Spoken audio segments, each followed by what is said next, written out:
축복합니다. 축복합니다. 인사하겠습니다. 네, 우리 한 번 더 인사할 때에 제가 더 많이 성숙하겠습니다. 그렇게 인사하겠습니다. 네, 제가 더 많이 성숙하겠습니다. 네, 감사합니다. 오늘 우리 본문의 말씀으로 역전이라는 제목으로 우리 계속해서 에스더서 살펴보고 있는데요. 10번째 강의 시간을 갖도록 하겠습니다. 네, 오늘 또 귀한 예배에 방문하신 분 계시는데요. 우리 저기 뒷자리에 앉아 계시는데요. 네, 우리 젊은 부부시죠? 네, 부부신가요? 네, 또 함께 은혜 받고 돌아가시는 시간 되었으면 좋겠습니다. 여러분, 미국 유학 중인 학생이 여름 방학이 이제 되어서 우리 한국으로 들어와서요. 열심히 이제 그래 농촌 봉사 활동을 열심히 하게 되었는데요. 이제 이 청년이 입고 있던 이제 이 티셔츠가 있었는데요. 근데 이 청년이 어떤 티셔츠를 입고 있었냐면 자신이 다니고 있는 학교의 슬로건이라고 하죠. 슬로건이 문구가 딱 붙어 있는 이제 적혀 있는 티셔츠를 입고 이제 농촌 봉사를 열심히 했습니다. 그런데 뒤에 보니까 영어로 이렇게 이렇게 적혀 있는데 그 문구가 되게 인상적인 거예요. 어떤 문구냐 하면 이런 문구입니다. 9회 말 석점 뒤지고 있다. 이사 주자는 말루 풀카운트 그러나 두려워하지 말라. 한글로 번역하면 그렇다는 거예요. 이제 야구를 잘 아시는 분들은 잘 아시겠죠. 이제 야구는 이제 9회 말이 마지막이거든요. 근데 9회 말인데 지금 석점을 뒤지고 있는 거예요. 그런데 주자가 지금 1루, 2루, 3루에 다 나가 있고요. 마지막 주자가 딱 이제 치려고 이제 있는 겁니다. 근데 여기서 홈런을 딱 치면 어떻게 될까요? 그러면은 4점이 나는 거죠. 그럼 3점 뒤지고 있다가 4점 나면 역전되는 거잖아요. 그러니까 포기하지 마라. 라는 어떤 이 마음을 담아서 영어로 뒤에 그냥 새긴 거죠. 너무 멋진 말 아닙니까, 여러분? 절대로 우리가 포기하지 않아야 될 이유가 뭐냐 하면 언제나 역전의 기회는 있다. 라는 것이죠. 오늘 이 에스더 7장의 말씀을 보면 참 기가 막힌 역전의 이야기가 소개됩니다. 정말 기가 막힌 역전의 이야기가 나오는 장이 에스더 7장의 이야기거든요. 그래서 여러분 오늘 이 에스더 7장의 이야기를 읽어보면요 되게 쾌감이 있습니다. 마지막에 이 악인 하만이 자신이 모르드기를 달려고 만든 긴 장대에 왕이 하만을 달아라 딱 이렇게 이야기할 때에 마음속에 시원하게 이렇게 뻥 뚫리는 쾌감이 있습니다. 여러분 하나님은 역전의 하나님이신 줄 믿습니다.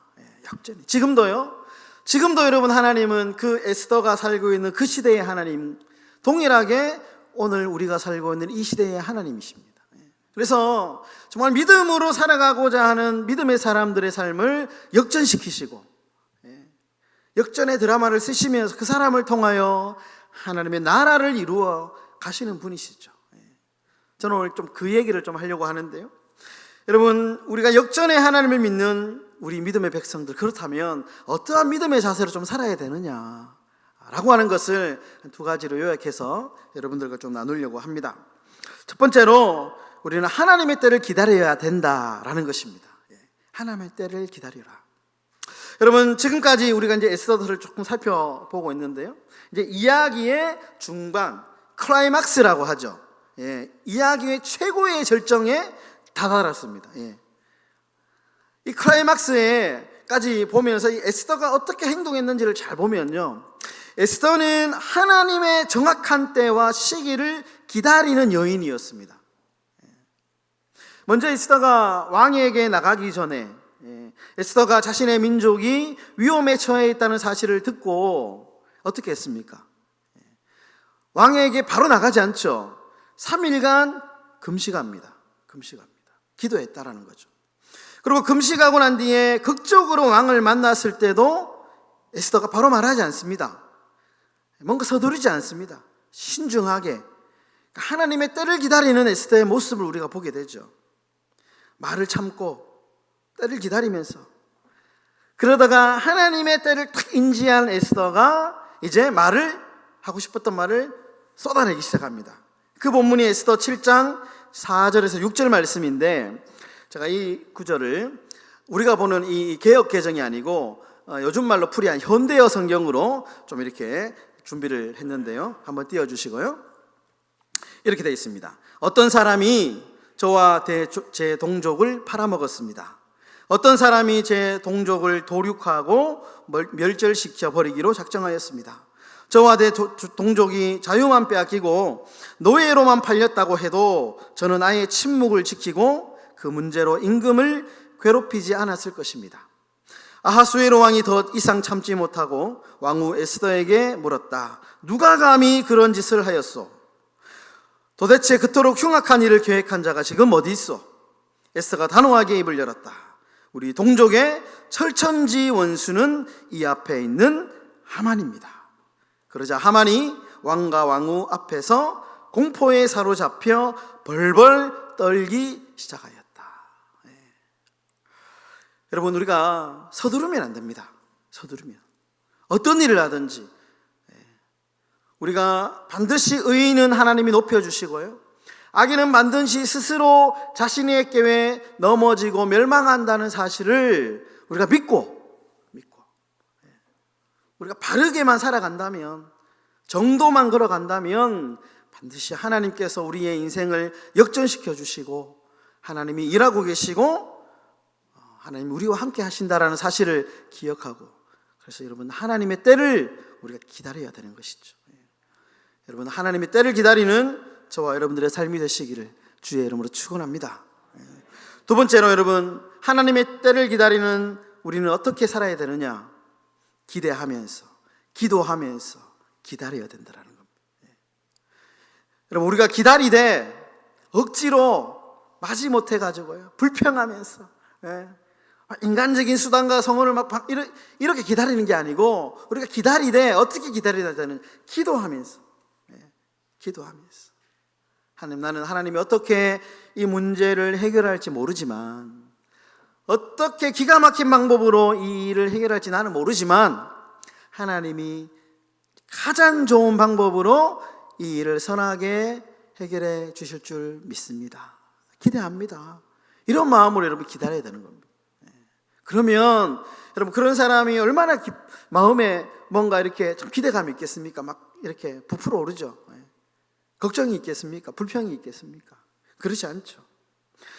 여러분, 에스더의 모습과 언행을 보면요, 우리는 에스더가 어떻게 이 때를 기다렸는지 짐작할 수 있습니다. 모르드게에게 야, 큰일 났다, 우리 민족이 하루 한날 한시에 멸절당하게 생겼다, 큰일 났다라고 하는 이 소식을 들었을 때 에스더가 당장 왕을 찾아가고 싶었지만 에스더는 경거망동하지 않죠. 3일을 금식하면서, 그리고 어떻게 했습니까? 주위 백성들에게 자신을 위해서 기도해달라, 함께 기도합시다 하면서 기도 요청을 합니다. 그리고 난 뒤에 오늘 이 사건이 탁 터진 거죠. 철저하게 기다리면서, 기대하면서 그렇게 하나님의 때를 기다린 것이죠. 여러분, 에스더의 이야기는 오늘 현대를 살아가는 우리에게도 그대로 적용됩니다. 그대로. 어떤 분들은 우리 자녀들의 참 위해서 기도하시는 분들 계시고요, 어떤 분들은 자신의 삶을 위해서, 우리 젊으신 분들은 우리의 앞날에 얼마나 요즘에 참 힘듭니까? 경제가 힘들고 혼란스럽고, 정말 희망이 보이지 않을 때 정말 자신의 어떤 직장 문제, 가정 문제, 자녀 문제 놓고 기도하죠. 기도합니다. 그럴 때 여러분, 우리가 기억해야 할 것은 아무리 답이 보이지 않고 힘들고 응답이 늦어도 하나님의 때를 바라고 기도하면서, 그리고 하나님이 가장 선한 것으로 우리에게 주실 것이다 라고 하는 기대감을 가지고 우리가 하나님의 때를 기다리는 것, 이것이 우리에게 필요한 믿음의 자세다라는 것입니다. 여러분, 이 얘기를 좀 긴 얘기인데 좀 이분의 이야기를 좀 하면서 설교를 조금 마무리를 하면 좋겠는데요. 우리 조선시대 말엽에 우리나라가 되게 힘들었습니다. 이제 국내적으로는 파당이 나누어져 가지고 나라 이 안에서 막 싸움이 치열했고 경제는 너무너무 어려웠고 백성들은 먹고 살기 너무 힘든 시대였습니다. 밖으로는 러시아, 일본, 청나라, 우리나라를 어떻게든 한번 집어 삼키려고 이 강국들이, 강대국들이 우리나라를 시시때때 노리고 있던 정말 어려운 시기, 그 시기가 조선 만렵의 시대였습니다. 이때 아무런 소망도 없고 희망도 없던 이 시대에, 암울한 시대에 너무 배고파가지고요, 배고픔을 해결하기 위해서 경남 남해 한 섬에 살다가 그 섬을 떠난 한 사람이 있는데, 그 사람이 누구냐면 이자익이라고 하는 청년입니다. 이자익은 1879년에 경남 남해 한 섬에서 태어났는데요. 그런데 7살이 되던 해에 고아가 됩니다. 이자익의 사진이 딱 한 장 있는데요. 한번 띄워주십시오. 이분이신데요. 이분이 이제 이자익, 나중에 뭐 아시는 분은 아시겠지만 목사님이십니다. 이자익 목사님이신데요. 이자익 목사님이 사진이신데, 이분이 이제 7세가 될 때에 고아가 됩니다. 그래서 얼마나 힘들겠습니까? 근데 고아가 돼가지고 은근해서 이제 먹고 살려고 막 이렇게 막 구걸을 하면서 다니다가 17살이 되던 해에 어디로 가냐 하면 전라도로 넘어갑니다. 전라도 어디까지 가냐 하면 전주까지 갑니다. 전주까지. 먹고 살려고 하니까 남의 집에 뭐 숨도 하고 뭐 별의별 일을 다 하면서 이제 전주까지 넘어갑니다. 길거리에서 이제 일을 찾던 중에 어떤 사람이, 야, 어디 김제 쪽에 가면 거기는 숙식도 제공해주고 돈도 벌 수 있다, 그 집에 한번 가봐라 라는 소식을 듣게 됩니다. 그래서 전주에서 김제까지 한 20분 걸리거든요. 제가 이제 그쪽에 살았으니까 잘 압니다. 이제 전주에서 걸어서는 꽤 걸리겠죠. 걸어서는 제가 봤을 때는 한 반나절 정도 걸릴 것 같아요. 차로 한 20분 거리인데 김제로 넘어갑니다. 그래서 이제 도착한 곳이 어디냐면 전북 김제에서 제일 부자인 조덕삼이라고 하는 사람의 집에 도착을 하게 됩니다. 조덕삼, 우리 그림 이 사진에 하나 있는데요. 한번 찍고 넘어가겠습니다. 이렇게 아주 핸섬하게 생긴 분이신데, 얼굴도 잘생겼는데 이분이 인품이 너무 좋은 거예요. 돈도 많고 부자지만 이분이 너무 후덕한 거예요.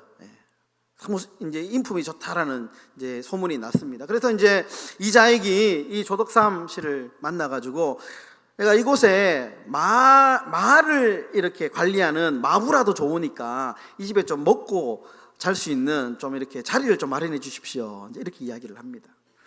너무 인심이 좋으니까 이 사람 보니까 이자익이 너무 또 불쌍하기도 하고, 그래서 그날부터 자신의 집에 마부로 이자익을 이렇게 들이게 됩니다. 어느 날 이제 조덕삼의 아들이 훈장에게 열심히 이제 공부를 하고 있는데요. 천자문을 배우고 있습니다. 하늘, 천, 땅, 지 뭐 이렇게 천자문을 보고 있는데, 그 이제 공부하는 모습을 마당 한켠에서 구석에서 누가 보고 있었냐면 이자익이 이렇게 보고 있는 거예요. 알고 보니까 이자익이 이 조덕삼의 아들이 천자문을 공부할 때마다 뒤에 숨어가지고 몰래 그를 엿듣고 자신도 공부를 하고 있었어요. 근데 어느 날 들킨 거예요. 자신의 주인에게 일은 하지 않고 뒤에 숨어가지고 천자문 공부하는 것을 들켰습니다. 생각에, 야, 이제 끝났구나, 나는 이제 쫓겨나겠구나 생각하고 조덕삼 씨 앞에 갑니다. 그런데 웬걸, 꾸지람을 들을 줄 알았는데, 쫓겨날 줄 알았는데 조덕삼 씨가 이렇게 묻는 거예요. 야, 너 천자문 다 외울 수 있냐? 이렇게 물었습니다. 그러니까 자익이 단숨에 그 앞에서 천자문을 다 외우는 겁니다. 그러니까 이 조덕삼 씨가 너무 똑똑하거든요. 야, 머리가 똑똑한 친구구나. 그래서 그 다음 날부터 자신의 아들과 함께 천자문을 배울 수 있도록 같이 공부를 시킵니다. 몇 해 시간이 좀 흘렀습니다. 어느 날 그곳을 지나가는 미국의 한 선교사님이 계셨는데요. 테이트라고 하는 선교사님이십니다. 테이트. 미 북장로교의 선교사님이신데요. 테이트. 예, 우리나라 이름으로는 최의덕이라는 선교사님이십니다. 예. 그런데 이분이 이제 전라도 중심으로 선교를 활발하게 했던 분이시거든요. 자신의 여자 동생하고 조덕 삼씨 집에 이제 머무르게 된 거예요. 잠시 사진이 있는데 한번 띄워주십시오. 예. 이분이 테이트라고 하는 선교사님이신데 전라도 일대에 특히 전북 일대에 굉장하게 활발하게 선교 활동을 했던 선교사님이십니다. 이분이 조덕 삼씨 집에 잠시 머무르게 된 거예요. 그러면서 복음을 전했습니다. 조덕 삼씨한테. 그런데 이 조덕 삼씨가 복음을 받고 그가 거듭났습니다. 예수를 믿게 된 거예요. 그러면서 여기서 이제 예배를 드리기 시작하는데 문제가 생깁니다. 점점 교인들이 막 많아지기 시작하는 거예요. 사람들이 몰리기 시작하는 겁니다. 그러니까 공간이 너무 좁은 거예요. 그래서 고민하다가 조덕 삼씨에게 자신의 과수원이 있었습니다. 그 과수원 땅을 헌물해서 그곳에 교회를 세우는데 그 교회의 이름이 뭐냐? 금산교회입니다. 금산교회. 일명 기역자교회. 제가 설교 시간에 한 번씩 언급을 했는데요. 교회의 모양이 기역자 모양으로 지어졌기 때문에 그 지역이 금산 지역인데 별칭으로 기역자교회. 1번 사진 한번 띄워주십시오. 어떻게 생겼냐면 지금도 가면 이렇게 복원이 되어 있는데요. 옛날에는 원래 이 초가집이었습니다. 기역자입니다. 잘 보시면 기역자. 이 기역자 안에 예배당 안에서 예배를 드리는데 이 예배당 구조를 보면 두 번째 사진 한번 띄워주시고요. 이제 저렇게 되어 있는데 모서리에 목사님이 서서 설교하시고 한쪽에는 남자, 양반, 뭐 이런 사람들이 예배드리고 한쪽에는 이제 조금 뭐 여자분들. 남녀가 굉장히 엄격했던 시절이니까요. 남녀가 딱 구별해가지고 이렇게 예배를 드리는 겁니다. 이렇게 예배를 드릴 수 있도록 기역자로 딱 지어진 거예요. 3번 사진 한번 보십시오. 실제로 이제 그 교회에서 탐방을 많이 가거든요. 언제 저희도 나중에 한번 김제 쪽으로 한번 이렇게 그 가을에 우리 정교인 야유회 갈 때 한번 가봤으면 좋겠습니다. 저는 한번 갔다 왔거든요. 예전에 주일학교 사회 갈 때 애들 데리고 갔다 왔습니다. 저기 보면 이렇게 기역자로 되어 있거든요. 남자, 여자 이렇게 나누어 가지고 예배를 드립니다. 그 예배를 딱 드리게 된 거예요. 여러분 당회장 이제 선교사님이신 최의덕 선교사님이 이제 교회가 이제 점점 부흥을 하니까요. 교회에 일꾼이 필요하잖아요. 그 당시에는 이제 영수라는 제도가 있습니다. 영수. 그래서 영수를 2명을 세우는데 뽑힌 사람이 누구냐? 이자익, 그리고 조덕삼 2사람이 뽑힌 거예요. 열심히 일을 하다가 또 이제 부흥을 하니까 장로를 뽑아야 되는 거예요. 장로를 뽑았는데 2사람이 이제 후보가 됩니다. 조덕삼, 그의 마부 이자익이 후보가 됩니다. 근데 투표했는데 결과가 어떻게 나왔을까요? 주인 조덕삼은 떨어지고 마부 이자익이 장로가 된 겁니다. 여러분 요즘 같으면 어떻게 됐을까요? 난리 났죠? 요즘 같으면 이제 이자익파, 조덕삼파 나눠져 가지고 이제 싸우다가 분리되겠죠. 요즘에는. 그런데 이 조덕삼씨가 너무 인품이 좋다 그랬잖아요. 조덕삼씨가 이제 막 술렁이고 있는 교회 성도들에게 이렇게 얘기하는 겁니다. 이자익 장로님은 나보다 훨씬 더 신앙이 좋기 때문에 이분을 우리가 장로로 모시고 몸된 교회를 세워나갑시다 하면서 막 이렇게 혼란스럽고 분열되기 일보 직전인 교회를 수습을 합니다. 너무 멋진 모습이죠. 우리 한국 교회가 좀 이런 모습을 좀 닮아야 됩니다. 뭐 어떤 교회는 막 장로 안 됐다고 막 교회 막 나간다 뭐 이런 소리, 그러면 안 되고요. 그러면 안 되고 그런 소리 하면 안 되고 더 같이 이분이 나보다 더 훌륭하니까 나중에 이제 조덕삼 씨도 장로가 되거든요. 그러니까 더 이렇게 열심히 해야죠.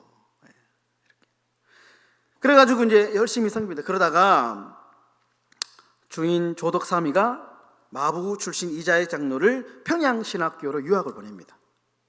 그래서 생활비를 학비 전부를 5년 동안 열심히 후원합니다. 그리고 마침내 1915년 6월에 평양신학교 제8회 졸업생이 되고 어디로 내려와서 목회를 하게 되느냐? 김제 금산교회의 담임 목사가 됩니다. 조덕 3장로가 청빙합니다. 있을 수 없는 일이죠. 요즘에 충격적인. 지금도 가면요, 이제 그 문화재로 지정되어 있습니다. 그래서 거기는 보면 이제 여러 가지 자료들이 있고 이렇게 이제 뭐 구경할 수 있는 게 있고 금산교회가 옆에 지어져 있거든요. 많은 사람들이 봄, 뭐 가을로 이렇게 견학하고 오고 주위에 있는 주일학교 학생들도 많이 옵니다. 여러분, 이 같은 초기 한국교회의 모범적인 문화가 지금 한국교회의 문화가 되어서 자리를 잡은 겁니다. 그래서 여러분, 외국교회하고 우리 한국교회하고 다른 게 뭐냐 하면요, 우리 한국교회 성도님들은 목회자를 끔찍하게 사랑해 주십니다. 제가 막 미안할 정도로 다 막 어떻게 보면 아들보다 나이도 적고 다 아들뻘인데 우리 목사님, 외국에는 우리 목사님 없습니다. 우리 목사님이란 말이 없어요. 외국은 그냥 설교하는 목사지. 그분들은 그냥 막 시니컬합니다. 그냥. 근데 우리 한국교회 성도님들은 우리 목사님 하면서 때 되면 맛 좀 보시라고 갖다 주고 하는 게 뭐냐? 이런 초기에 이런 문화가, 이 좋은 이 겸손의 문화가 지금까지 내려오는 거거든요. 너무 좋은 전통이고 너무 감사할 일이죠. 여러분, 하나님은 오늘도 하나님의 말씀에 순종하고 겸손하게 살고자 하는 자들의 인생을 역전시켜 주십니다. 마부였던, 고아였던 이자익이 하나님의 종이 되고, 그리고 교회를 섬기면서 이 한국교회의 모범이 되면서 얼마나 그 인생이 주님 정말 귀하게 사용된 것을 우리는 보게 됩니다. 여러분, 사람이 사람을 만나면 역사가 이루어지고 사람이 하나님을 만나면 역전이 이루어진다라는 말이 있습니다. 사람이 사람을 만나면, 좋은 사람을 만나면 역사가 이루어지고, 한 사람이 하나님을 인격적으로 만나면 그 인생이 역전이 이루어진다. 에스더가 그런 사람입니다. 여러분, 우리의 행복한 교회 성도님들 바라기는 에스더처럼 하나님 때문에 역전의 인생을 살아가시는 저와 여러분들의 삶이 되시기를 주님의 이름으로 축원합니다.